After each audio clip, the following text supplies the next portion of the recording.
IPL 17వ season ఆరంభానికి ముందు రోహిత్ ను కాదని హార్దిక్ పాండ్యాకు ముంబై టీం మేనేజ్మెంట్ కెప్టెన్సీ బాధ్యతలను అప్పగించింది.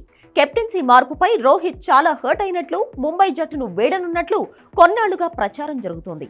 ఐపీఎల్లో ముంబై తరపున ఇదే అతనికి చివరి సీజన్ అంటూ వార్తలు వినిపిస్తున్నాయి. వచ్చే ఏడాది ఐపీఎల్ వేలంలో రోహిత్ ను కొనేందుకు పంజాబ్, గుజరాత్ తో పాటు ఇతర ఫ్రాంచైజీలు రెడీగా ఉన్నట్లు ప్రచారం జరుగుతోంది. ముఖ్యంగా రోహిత్ ను వేలంలో దక్కించుకునేందుకు ప్రీతి జింతా తెగ ఇంట్రెస్ట్ చూపుతున్నట్లు మీడియాలో వార్తలు వచ్చాయి. వచ్చే సీజన్ లో పంజాబ్ కెప్టెన్ గా శిఖర్ ధవన్ ను తప్పించడం ఖాయమేనని పుకార్లు షికారు చేస్తున్నాయి. అయితే ఈ పుకార్లపై ట్విట్టర్ ద్వారా ప్రీతి జింతా క్లారిటీ ఇచ్చింది. రోహిత్ ను ఐపీఎల్ వేలంలో తాను దక్కించుకోవడానికి సిద్ధమంటూ కామెంట్లు చేసినట్లు జరుగుతున్న ప్రచారంలో నిజం లేదని స్పష్టం చేసింది. రోహిత్ గురించి తాను ఏ ఇంటర్వ్యూలో ఎలాంటి కామెంట్స్ చేయలేదని, ఎలాంటి స్టేట్మెంట్స్ ఇవ్వలేదని వెల్లడించింది. రోహిత్ వీరాభిమానుల్లో తాను ఒకరినని, అతడి ఆట తీరు అంటే చాలా ఇష్టమని ఈ సొట్టబుగ్గల సుందరి చెప్పుకొచ్చింది. కెప్టెన్ గా, ఆటగాడిగా శిఖర్ ధావన్ పై నమ్మకం, గౌరవం ఉన్నాయని ప్రీతి జింతా వ్యాఖ్యానించింది.